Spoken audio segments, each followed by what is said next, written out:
Hello and welcome back to Study with Sudhir. We are with Julius Caesar Act 2 Scene 1. I hope आपने पहला भाग already देख लिया है जिसमें कि हमने ब्रूटस के मन की बात जानी. मन की बात जानी जब वो अपने आप से बात कर रहा था, एक तरह से जस्टिफाई कर रहा था कि किस वजह से जूलियस सीजर को मारने के षड्यंत्र में उसको शामिल होना पड़ रहा है and whether it is the right thing to do or not. तो उन सभी बातों पर हमने गौर किया. मैं उम्मीद करता हूं आपको समझ में आ गया होगा. For those of you who want explanations in English, please be part of our Julius Caesar course for class 9 students. I think it's a very good course because it comes with detailed explanation notes along with simple explanations in English, as also test papers, question and answers, and MCQs, and of course, doubt solving. So I do believe it's worth it. Okay. आप में से कुछ लोगों ने workbook की बात की है कि कौन से वर्कबुक का इस्तेमाल करना चाहिए in order to prepare well for Julius Caesar. तो जूलियस सीजर के एक्ट 1 to 5 तो ये पूरा इन्वेस्टमेंट रहेगा 2 साल के लिए, क्लास 9 और 10 के लिए. मेरी सजेशन, मेरी राय ये है कि आप कई सारे जो जितने भी वर्कबुक्स है उनके बजाय you could actually look at this particular workbook. लेकिन अगर आप SWS कोर्स में शामिल हैं तो आपकी जरूरत नहीं है इसकी. This is the workbook published by almond books. In comparison to other workbooks, I do believe that this is much better. Okay, so you could look at this amandbooks.com की वेबसाइट पर जाइए. वहां पर if you put study with Sudhir का coupon code, you also get free delivery and a 10% discount on the price of this particular book. So the choice is yours. This is our recommendation as far as Julius Caesar and also Treasure Chest is concerned. Treasure Chest की किताब for class 9 है. That's pretty good as well. This is how the book looks. This is how the book looks. This is only for class 9. Julius Caesar, of course, is for entire play class 9 and 10. Okay. Now, अभी हम चलते हैं भाग 2 पर. Julius Caesar में जब काफी सारे लोग रात के अंधेरे में मिलने के लिए आते हैं ब्रूटस से. So we have seen all those people: Cassius, Casca, Cimber, Trebonius Brutus, Decius Brutus, etc. Trebonius and Decius Brutus, etc. who have come. So Cassius कहता है, I think we are too bold upon your rest. यानी कि तुम्हारे rest करने के समय पर हम आपको डिस्टर्ब कर रहे हैं. वी आर टू बोल्ड, एक तरह से इंट्रूड कर रहे हैं जब आपको आराम करना चाहिए, जब आपको सोना चाहिए. Good morning Brutus, do we trouble you? Brutus says, मैं पूरी रात जागा था. I have been up this hour, meaning I was awake all night. Know I these men that come along with you? क्या मैं इन लोगों को जानता हूं who have come along with you? Cassius says, yes, हर आदमी को, हर व्यक्ति को आप जानते हैं. No man here but honors you. और यहाँ पर सभी लोग एक तरह से आपका आदर करते हैं. They admire you, Brutus. And everyone doth wish you had but opinion of yourself. और हर व्यक्ति ये भी चाहता है कि आपकी अपने बारे में भी वही राय रहे. जो राय तुम्हारे बारे में ये सभी लोग रखते हैं, ये चाहते हैं कि आपको भी, आपकी भी अपने बारे में वही राय रहे, यानी कि आप अपने आप को एडमायर करें. Okay, which every Roman bears of you. This is Trebonius. ये ट्रेबोनियस है. ब्रूटस सेज, इनका स्वागत है. कैसियस कहता है ये डिसियस ब्रूटस है, इनका भी स्वागत है. ये कैस्का है, ये सिना है, और ये मेटिलस सिम्बर है. इन सभी का स्वागत है. What watchful cares do interpose themselves betwixt your eyes and night. So he says कि किस तरह की चिंताएं, वॉचफुल केयर्स मतलब what kind of worries do interpose themselves. Interpose मतलब आपकी आंखों और रात के बीच में एक तरह से घर बनाए बैठे हैं, यानी कि they are preventing you from sleeping. They are preventing you from sleeping is what he is trying to say in a rather stylish manner. Shall I entreat a word? क्या मैं बताऊं? So Brutus और Cassius अलग से फुसफुसाते हैं, बात करते हैं, और उसी समय पर बाकी लोग अलग से बात कर रहे हैं. Decius Brutus बोलता है यहां पर पूर्वी दिशा है और क्या यहीं से सनराइज नहीं होगा, सूर्योदय नहीं होगा? Casca से कहता है नहीं, यहां से नहीं होगा. सिना से कहता है ओ पार्डन सर, यहीं से होता है. And those grey lines that fret the clouds are messengers of day. कि वो जो ग्रे लाइन दिख रही हैं वो एक तरह से संदेश देती हैं कि डे ब्रेक अभी होने वाला है. कैस्का सेज, आपको ये मानना पड़ेगा कि आप दोनों को गलतफहमी हुई है, deceived, you are both deceived. Here as a point my sword, जहां पर मैं तलवार की नोक को दिखाऊं, यहां से सूर्य उदय होगा, which is a great way growing on the south. इसका मैं एग्जैक्ट मीनिंग और डीपर मीनिंग दोनों मैं आपको अभी बताऊंगा। Being the youthful season of the year, youthful season है स्प्रिंग या अर्ली समर की बात हो रही है, स्प्रिंग सीजन की बात हो रही है, क्योंकि हम मार्च की बात करें, मार्च में जनरली स्प्रिंग सीजन रहता है। Some 2 months hence, higher up toward the north, he first presents his fire and the high east stands as the capital directly there. यानी कि 2 महीने के बाद, अभी इसके बाद समर शुरू हो जाएगा। So what he is saying is that तुम लोग दोनों एडमिट करोगे कि दोनों को गलतफहमी हुई है। जहां पर मैं तलवार दिखा रहा हूं, the sun rises there, because अभी भी अर्ली स्प्रिंग का मौसम है, मार्च के महीने में स्प्रिंग है, समर अभी शुरू नहीं हुआ, it's early summer spring season kind of thing. And about 2 months from now, the dawn will break further towards the south, because as the seasons change, the direction of the sunrise also changes to an extent. The east is where the capital stands. The capital जहां पे खड़ा है, that is the east direction. Now इसका detailed meaning क्या है, इसको जरा ध्यान से सुनिए। Now Casca ये नोट करता है कि the sun is rising in the southern part of the sky and is in the early stages of his ascent. सूर्योदय होने के बिल्कुल अभी शुरू नहीं हुआ है, but he can see some changes in the color of the sky. The phrase जो मैंने बताया, the great way growing in the south, इसका क्या मतलब है? It suggests that the sun is still low on the horizon. अभी पूरी तरह से उदय नहीं हुआ है और काफी एक तरह का डिस्टेंस इसको ट्रैवल करना है before it reaches it's highest point. उसके हाईएस्ट पॉइंट कैसा होगा? जब 12 बजे होंगे, जब बिल्कुल ऊपर होगा। तो यहां से उसको ऊपर तक जाने के लिए काफी डिस्टेंस उसको ट्रैवल करना है। So the sun's position in the sky is indicative of the time of the day, also the time in the of the year, because किस तरह के डायरेक्शन में जाता है उससे आपको सीजन का भी पता चल जाता है। Now Casca is predicting that 2 महीने के समय पर the sun will have move higher in the sky towards in northern direction, और ये एक तरह से सीजन के चेंजेस का भी it gives some kind of a suggestion.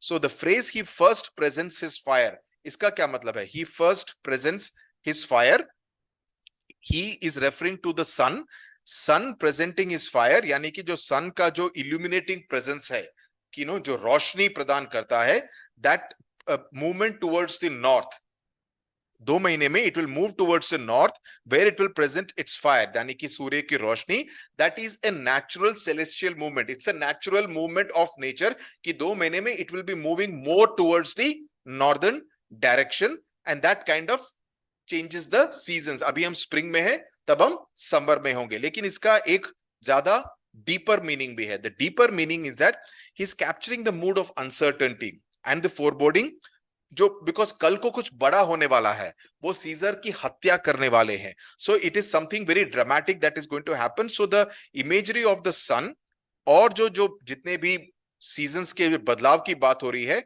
वो एक तरह से जो वहां की राजनीति में जो उथल पुथल होने वाली है उसको रिफ्लेक्ट करती है।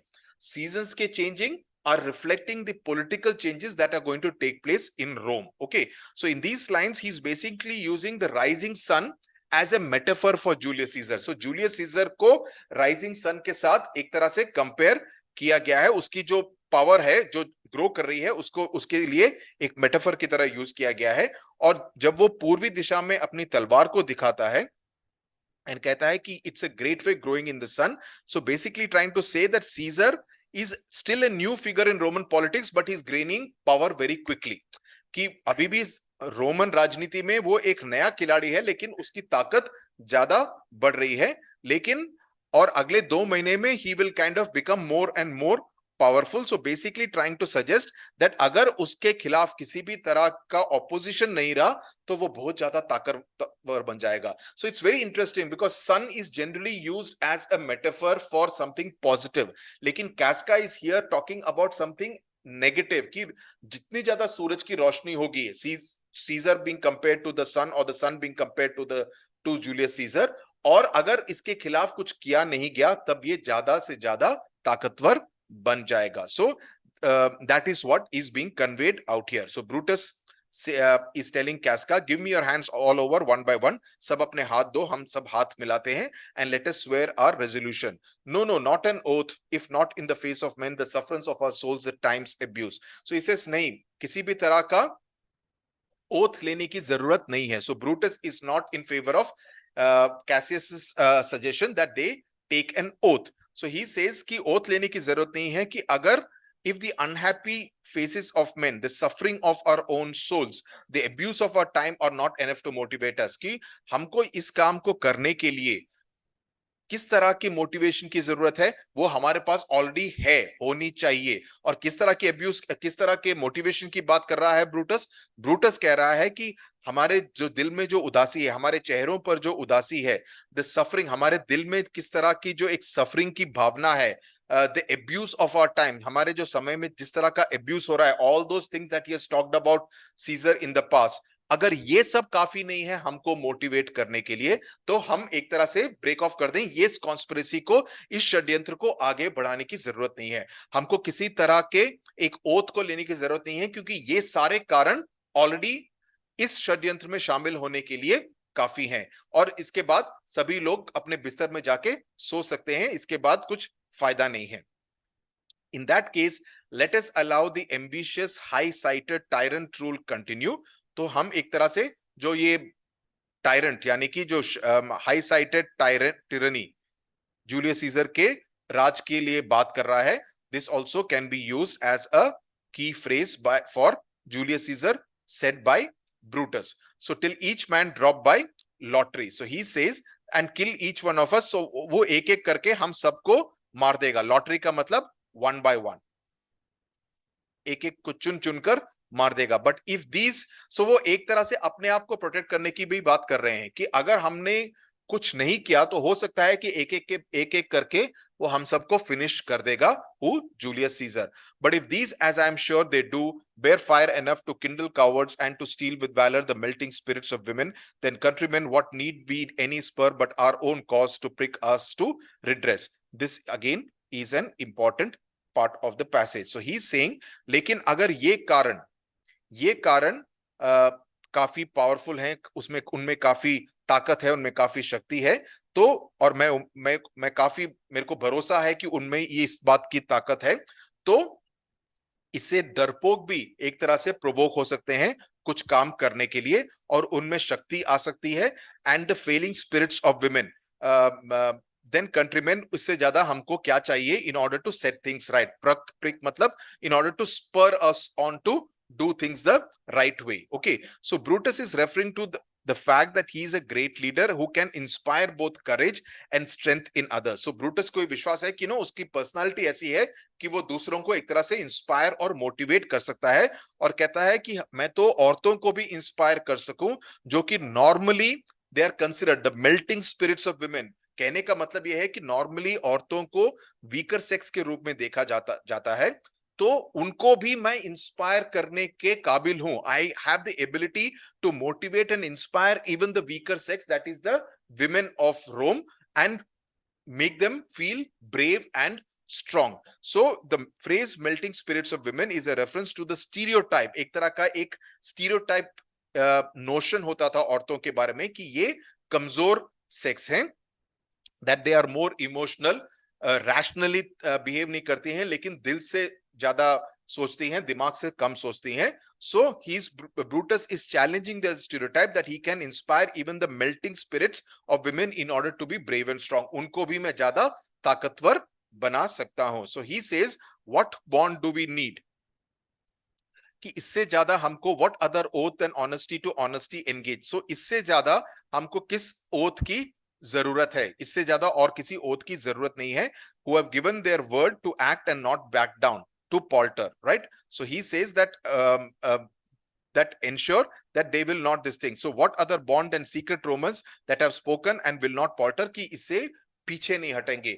हमने ये प्रॉमिस किया है कि हम ये करेंगे, इससे पीछे नहीं हटेंगे. इसके ऊपर किसी भी तरह के ओथ को लेने की जरूरत, आवश्यकता नहीं है. Okay, so he says, what oath do we need other than what we have all said to each other honestly? Then either we will make this happen or die trying. कि या तो हम ये करते करते मर जाएंगे, fall for it, या हम इसमें सफल होंगे. Okay, so then he says let priests and cowards and men cautelous. So he says let cautelous का मतलब है चतुर, crafty. Okay, in a very negative way he's using in crafty. So he says let priests and cowards, darpok, men who are cautious and crafty, cautelous means crafty and cautious, old feeble carrions and such suffering souls that welcome wrongs. So he says let priests मतलब जो पंडित हैं, जो कि जानकार लोग हैं, जो डरपोक लोग हैं, जो कि काफी सावधानी से काम करते हैं, या कुछ लोग जो कपटी होते हैं, क्राफ्टी लोग होते हैं, या कुछ लोग जो कि काफी बुजुर्ग लोग हैं, जो कि एक तरह से they are close to their death bed, और people who like to suffer and welcome wrongs, कि कुछ गलत भी हो जाए हम इसको टॉलरेट कर लेंगे, ऐसी ही जिंदगी बीत जाएगी. ऐसे कुछ लोग होंगे, they can swear to bad causes. Oaths are only necessary for men you would not trust. कि सिर्फ ऐसे लोग जिन पर आपको विश्वास नहीं हो, उन्हीं को इस तरह के ओथ को लेने की जरूरत है, राइट? बाकी लोगों को जरूरत नहीं है. Who are engaged in oaths are only necessary for men you would not trust who are engaged in causes that are bad. Okay, हम लोगों को ओथ लेने की जरूरत नहीं है, क्योंकि हमारे पास इस तरह के कारण है कि हम जूलियस सीजर के खिलाफ इस षड्यंत्र में शामिल होना चाहते हैं. So he says that do not stain our justified spirits. कि किसी भी तरह से इस पर किसी तरह की अड़चन या उस तरह का एक तरह का स्टेन मत लगाओ, किसी तरह का दाग मत लगाओ. द जस्टिफाइड एफर्ट्स और the insuppressive that can not be suppressed, जिसको कि एक तरह से रोका ना जाए, जिसको कि एक तरह से कंट्रोल ना किया जाए. कोर मेटल मतलब जो एक उसका बिल्कुल जो बीच का एरिया है, द स्पिरिट्स जो at the core of their conspiracy क्या है कि हम सीजर को राजा नहीं बनाना चाहते हैं. By thinking either our cause or performance needs an oath. सो कहने का मतलब यह है कि हमारे कारण जूलियस सीजर को मारने के लिए इतने शक्तिशाली हैं कि हमको किसी भी तरह के ओथ लेने के लिए, कि हम एक तरह की शपथ लें, किसी भी तरह के शपथ की जरूरत बिल्कुल नहीं है. Okay, when every drop of blood that every Roman bears and nobly bears is guilty of a several bastardy. So he says जब हर खून का हर कतरा in every noble Roman would be nothing more than a bastard's blood if it broke. अगर इस तरह के promise को जो हमने करने की ठानी है उसको अगर वो तोड़ता है, right? So then every drop of blood in every noble Roman would be nothing more than a bastard's blood. So he's saying कि एक तरह से श्राप पड़ेगा, that it will become like everyone will become a bastard if he broke the promise that he has made in order to be part of this conspiracy. Okay.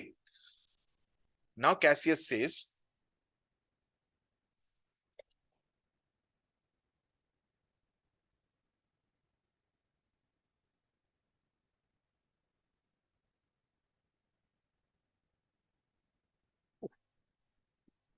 Cassius कहता है लेकिन Cicero का क्या, उसको भी हम बताएं क्या? वो हमारे साथ शायद स्ट्रांगली स्टैंड होगा. कैस्का सेज हाँ हम उसको नहीं छोड़ते हैं, उसको भी शामिल करते हैं. सिन्ना कहता है नहीं, by no means. Metellus Cimber says let us have him for his silver hairs will purchase us a good opinion. Metellus Cimber का की राय ये है कि उसके जो सफेद बाल हैं, ओके, तो उसको silver hairs matlab he's referring to his age, that he's an old man and he has gray hairs. Okay, he's referring to his age, old age. Will purchase as a good opinion, will ensure कि लोग हमारे बारे में अच्छी राय रखें, because वो सोचेंगे कि सिसरो जो कि काफी बुजुर्ग व्यक्ति है वो भी इनके षड्यंत्र में शामिल हुआ है, तो जरूर ये लोग कुछ ठीक ही कर रहे होंगे. Okay, so will ensure that people will think good upon us, give us a good opinion, और हमारी जो हम कर रहे हैं उसके बारे में अच्छी राय रखेंगे, उसकी तारीफ भी करेंगे. It is said that it will be said, ये बात कही जाएगी कि उसकी सिसरो की जो जजमेंट है कि उसने जो अच्छी राय दी उसकी वजह से हमने किया जो हमने किया, बिकॉज ये लोग मारने वाले हैं और उसके पीछे सिसरो का दिमाग होगा. सो ही इज सेइंग दैट लोगों की राय ये होगी because of how Cicero actually looks. Our youths and wildness shall no wit appear, but all be buried in his gravity. So he says, हमारा जो एक तरह से हम सब काफी जवान लोग हैं, राइट, और हमारा जो कैरेक्टर है वो एक तरह से जंगली काइंड ऑफ कैरेक्टर है, wildness, right? We are not, people don't take us seriously, they think ये लोग तो कुछ भी करते हैं, काइंड ऑफ अ थिंग। तो वो एक तरह से छुप जाएगा उसके डिग्निफाइड डिमीनर से, यानी कि उसका जो एक ग्रेविटी है, यानी कि उस सिसरो का जो एक पर्टिकुलर पर्सनालिटी है, जो कि काफी सीरियस काइंड ऑफ पर्सनालिटी है, वो सोचेंगे कि इसने अगर राय दी है तो कुछ सोच समझ के दी होगी, तो हमारा जो एक जंगलीपन वाला जो एक कैरेक्टर है वो उस बात से छुप जाएगा, तो हमारे ऊपर किसी भी तरह की उंगलियां नहीं उठेंगी। ओके, लेकिन ब्रूटस इस बात से सहमत नहीं है, तो ही सेज नो, उसका नाम मत लो, हम उसको कुछ नहीं बताएंगे, क्योंकि वो कभी भी ऐसी बात को नहीं मानेगा जिसकी शुरुआत दूसरे लोगों ने की है। तो ब्रूटस सिसरो के खिलाफ है। ब्रूटस ये नहीं चाहता है कि सिसरो भी उनके षड्यंत्र में शामिल हो, क्योंकि उसकी राय में सिसरो कोई भी ऐसी बात को नहीं मानता है जो कि जिसकी शुरुआत किसी दूसरे बंदे ने की हो। तो ये उसकी राय है सिसरो के बारे में। कैसियस सेज छोड़ो, फिर उसको छोड़ देते हैं। तो कैस्का सेज ओके, वो हमारे इसके लिए ठीक नहीं है। Decius Brutus says shall no man else be touched by only Caesar, क्या हम सिर्फ सीजर को ही मारे, या हम दूसरों को भी का भी खून उसी समय पर कर दें 15 मार्च को? Cassius says DCS good point, I think it is not meet Mark Antony, so well beloved of Caesar, should outlive Caesar. We shall find of him a shrewd contriver, and you know his means. If he improve them, may well stretch so far as to annoy us all. So he says कि ये अच्छा idea नहीं होगा कि mark Antony, जो जिसको कि scissor काफी पसंद करता है, वो सीजर के मरने के बाद फिर भी जीवित रहे, कि वो सीजर के से ज्यादा दिनों के लिए जीवित रहे। तो कहने का मतलब यह है कि कैसियस चाहता है कि इसको भी मार्क एंटनी का भी खात्मा हो जाए उसी समय पर, right? And he says we will find that वो काफी कपटी आदमी है, ही इज अ श्रूड कंट्राइवर। ये मार्क एंटनी के लिए आप इस्तेमाल कर सकते हैं, he is a shrewd contriver, and you know his means if he improve them may well stretch so far. और अगर उसके जो जितने भी ताकतें हैं, राजनीतिक पावर्स वगैरह हैं, और जितने भी साधन उसके पास हैं, मींस का मतलब resources, political powers and resources, अगर वो उस पर और ज्यादा काम करता है, तो वो हम सबको चोट पहुंचाने के काबिल है। ही हैज दैट, उसकी उसकी इतनी क्षमता है कि वो हम सबको चोट पहुंचा सकता है। तो इसीलिए ये जरूरी बन जाता है कि हम एंटनी और सीजर दोनों को एक साथ मार गिराएं, दोनों को एक साथ ही मार दें। ब्रूटस फिर इस बात से सहमत नहीं होता है। पहली बात कौन सी थी? कि उसने सीजरों को इस षड्यंत्र में शामिल होने से मना किया। एक्चुअली तीन बातें। पहली बात तो ये कही कि हमको शपथ लेने की जरूरत नहीं है। इस बात को नोट कीजिए, ये तीनों बातें आप एक लॉन्ग फॉर्मेट क्वेश्चन में आ सकता है। पहली बात कि शपथ लेने की जरूरत नहीं है। तो इससे क्या पता चलता है कि ब्रूटस का अपना दिमाग है, वो इतने सारे 6 लोग आए हैं, उन बात से एक तरह से प्रेशर में नहीं आता है, वो एक तरह से लीडरशिप रोल अपनाता है। Cassius is like a snake, but Brutus adopts the leadership role, कि हम शपथ नहीं लेंगे, हम सिसरो को अपने षड्यंत्र में शामिल नहीं करेंगे। तीसरी बात, हम मार्क एंटनी को नहीं मारेंगे सीजर के साथ। ये तीन बातें हैं, please remember all these 3 points. So he is saying कि हमारा जो पूरा जो जो हम काम कर रहे हैं, बहुत खून खराबे वाली बात हो जाएगी। Our course will look seem too bloody, and he says कैसे अगर हम if we cut off the head and then hack off the arms and legs like anger in death and malice, so एक तरह से हम sir को काट दें। सर कौन सा है? सीजर है। जब सर की बात हो रही है, you are referring to Caesar. अगर हम सर के साथ साथ लिम्स को भी, लिम्स की बात कौन सी हो रही है? मार्क एंटनी की बात हो रही है। और उससे ऐसा लगेगा कि हम एक तरह से वी आर ऑलमोस्ट गुस्से के साथ किसी का वध कर रहे हैं, किसी का खून कर रहे हैं, क्योंकि Antony is just like Caesar's limbs, he is but a limb of Caesar. For Antony is but a limb of Caesar is again an important line. इसका भी आप इस्तेमाल की फ्रेज के रूप में कर सकते हैं। For Antony is but a limb of Caesar, let us be sacrifices not butchers, कि हम कसाई के रूप में प्लीज बिहेव ना करें। हम एक तरह से सैक्रिफाइस में एक तरह से एक रिलीजियस एंगल आ जाता है, as though you are making a sacrifice to some god, right? तो he says कि हम ऐसा करें कि हम किसी की बलि चढ़ा रहे हैं, लेकिन एक कसाई की तरह किसी का खून ना करें. So he is trying to make a distinction कि we should not be butchers, we should be sacrificers. This is again an important part in this particular passage. We all stand up against the spirit of Caesar, कि हम एक तरह से scissor, whatever Caesar represents, हम उसके खिलाफ है. Scissor कुछ ऐसी बातों को रिप्रेजेंट करता है जिसके कि हम जिसके साथ हम सहमत नहीं है, उसके खिलाफ हम खड़े हैं, हम उसी के खिलाफ खड़े हैं, उसके साथ साथ हमको मार्क एंटनी को मारने की जरूरत नहीं है, right? So he says we are standing up against Caesar spirit and in the spirit of men there is no blood. और जब हम स्पिरिट की बात करें, स्पिरिट का मतलब I wouldn't say bhoot, but some kind of a how does one explain spirit in Hindi? Spirit is like, you know, the soul, और soul में एक तरह से खून खराबे की बात नहीं होती है, right? We are killing the idea of Caesar. समझे? We are killing the idea of Caesar because Caesar represents this. We are against this, and therefore we are killing the person who is Caesar, right? So we are against the idea of Caesar. तो जब हम idea and the spirit of Caesar की को मारने की बात करें, तो उसमें कुछ खून खराबे वाली बात नहीं होनी चाहिए, right? So you should know the reasons why he is rejecting each one of the suggestions put forth by the fellow conspirators. So he says, if only we could overcome Caesar's spirit, अगर उसको मारने के बिना, अगर हमको ये scissor के spirit को खत्म करने की क्षमता होती तो हम ऐसा भी कर सकते थे, लेकिन हमारे पास वो ऑप्शन नहीं है, तो इसीलिए हमको सीजर को डिसमेंबर करना पड़ेगा. डिसमेंबर का मतलब है मारना पड़ेगा, मर्डर करना पड़ेगा, असैसिनेट करना पड़ेगा. याद है ना, मैंने कहा था असैसिनेट शब्द का पहला इस्तेमाल शेक्सपियर ने किया था in his play in Julius Caesar, right? So he says, so he says, but alas, Caesar must bleed for it. तो Caesar का खून बहना पड़ेगा. And gentle friends, let us kill him boldly but not wrathfully. तो now he is giving suggestions कि उसका खून किस तरह से करना चाहिए. So he says that, and it is very ironic that he is using the word gentle. मारने की बात हो रही है.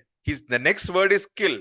Okay. The irony of him referring to his friends as noble friends. Okay. While he is talking about as noble friends, while he is gentle friends, while he is talking about murder. So this is a piece of irony जिसका कि आप note कर सकते हैं अगर इस तरह का कोई प्रश्न आपसे पूछा जाए. So let us kill him boldly but not wrathfully. गुस्से के साथ नहीं, क्रोध के साथ नहीं, रिवेंज लेने के की तरह नहीं, लेकिन हम उसको साहस के साथ उसका वध करें, right? Let us curve him like A dish fit for the gods. यानी कि भगवान को, मैंने बोला ना, it is like A sacrifice made for the gods. So he is saying let us curve him up like a dish, जैसे कि एक तरह का ऑफरिंग दिया जा रहा है भगवान को. Okay. Not hew him like a carcass fit for hounds. ऐसा नहीं है कि हम मांस की तरह कुत्तों को खिलाने जैसा गोश्त की तरह ना करें. So he is trying to make a distinction that it should be like a sacrifice made for the gods, not like a carcass. Carcass का मतलब the dead body which is being offered to the thrown to the dogs कि कुत्ते खा सकते हैं. So he is trying to say that let's do it respectfully because Caesar deserves that. Okay. So he says, and let our hearts as subtle masters do stir up their servants to an act of rage and after seem to chide them. So he says, let our hearts, के हमारे दिल में जिस तरह से subtle masters का मतलब एक refined लोग जिस तरह से करते हैं, make our bodies, servants मतलब bodies, हमारा जो दिमाग है और हमारा जो पूरा शरीर जो है, एक तरह से उसको क्रोध में उसको मारने का जो पूरा काम है, let that be done, और फिर उसको हम डांटे. Let our hearts excite our hands to an act of violence and later on reprimand them. So he's saying that let our mind, that is the master, the mind is the master, let it order the hands to do this act of violence. हिंसा करे, लेकिन हिंसा करने के बाद हम उसको डांटे भी कि ये क्या कर दिया, right? So it's showing a very shrewd kind of a person of Brutus, that he's kind of trying to say कि we will do it like this in a very clinical way so that, you know, everything gets done in a proper way. So because this will make our action seem necessary. तो इससे क्या लगेगा कि जो हमने किया वो जरूरी था, वो आवश्यक था, और ये किसी भी तरह के जलन से या किसी भी तरह के कपट से या मैलिस की तरफ से, it was not driven by malice or any kind of envy. Our purpose was necessary and not envious. Okay, it was not driven by envy or malice, और ये बिल्कुल जरूरी था in the larger interest of Rome, which so appearing to the common eyes, यानी कि जो Romans के जो कॉमन आइज को जिस तरह से वो इस बात को इंटरप्रेट करेंगे, अरे इन लोगों ने इसको क्यों मारा, we shall be called purgers not murderers. So he is very conscious of the fact as to how it should be interpreted, कि इसको किस तरह से इंटरप्रेट किया जाना चाहिए. He is very clear that हमको खूनी नहीं बुलाना जाना चाहिए, हमको पर्जर्स बुलाना जाना चाहिए. पर्जर्स का मतलब इज सर्जन्स, कि हमने अब बॉडी में से एक ऐसे भाग को निकाल दिया है, रोम के शरीर से हमने एक ऐसे ऑर्गन को निकाल दिया है जिससे कि रोम का भला ही होगा. हम बुचर्स नहीं है, we are making an offering to god, right. So हम खूनी नहीं है, हम एक तरह से सर्जन्स हैं, right. So that's what we will be doing. और जहां तक मार्क एंटनी का सवाल है, उसके बारे में तो बिल्कुल सोचो ही मत, क्योंकि वो scissor, he can do no more than Caesar's arm when Caesar's head is off. कि जब सीजर का, he is the right hand man of Caesar, लेकिन जब सीजर का सर ही कट जाएगा तब ये राइट हैंड मैन करेगा क्या. तो मार्क एंटनी के बारे में चिंता करने की जरूरत नहीं है. कैसियस सेज, लेकिन मुझे अभी भी डर है उससे. और कैसियस का आप रियलाइज करेंगे जब आप बाद में एक्ट 4-5 पढ़ेंगे कि ये जो उसकी शंका थी ये बिल्कुल सही थी मार्क एंटनी के बारे में, कि उससे थोड़ा डरने की जरूरत है, क्योंकि he is a very shrewd kind of character. For in the ingrafted love he bears to Caesar, क्योंकि जिस तरह का प्यार, इनग्राफ्टेड मतलब डीप रूटेड, जिस तरह का प्यार उसके मन में सीजर के लिए है, उससे मुझे डर लगता है. Brutus says, alas good Cassius, do not think of him. नहीं, उसके बारे में मत सोचो. अगर वो सीजर से प्यार करता है तो वो सिर्फ अपने आप को चोट पहुंचा सकता है, because he will be grieving for Caesar after his death. उसके बारे में वो सोचकर उसको काफी दुख होगा, right. And that is too much to expect from him, that were much he should. इस लाइन का मतलब है, और ये उससे एक्सपेक्ट करना काफी कुछ होगा, क्योंकि वो एक तरह से मौज मस्ती में ज्यादा दिलचस्पी रखता है. अगर हम इस बात को एक्सपेक्ट करें कि वो सीजर के लिए काफी आंसू बहाएगा, ये सोचना भी कुछ ज्यादा ही होगा, क्योंकि उसको मौज मस्ती करने में, स्पोर्ट्स में, खेलकूद में, फन में और लोगों की कंपनी में उसको ज्यादा रुचि रहती है. उसमें ये ज्यादा उदास नहीं होगा. तो इसमें क्या पता चलता है, कैसियस का interpretation about Mark Antony is more correct than Brutus's interpretation about Mark Antony. ये हमको एक्ट 4 और 5 में बाद में पता चलेगा. इस बात को नोट करके रखो. Trebonius says there is nothing to fear from him. उससे डरने की जरूरत नहीं है, उसको मारने की जरूरत है. तो Trebonius is in agreement with Brutus. So इसे उसको मारने की जरूरत नहीं है, उसको जीने दो, और वो बाद में इस बात को सोचकर जिएगा भी और हंसेगा भी. That is Mark Antony. और उसी समय पर क्लॉक स्ट्राइक होता है. So video 2, explanation video number 2 act 2 scene 1 का मैं यहां पर रोकता हूं. मैं आपसे मुलाकात करूंगा पार्ट 3 में, which will be the concluding part of this particular act 2 scene 1. Okay, thank you very much. Tata, bye bye. Share, support and subscribe.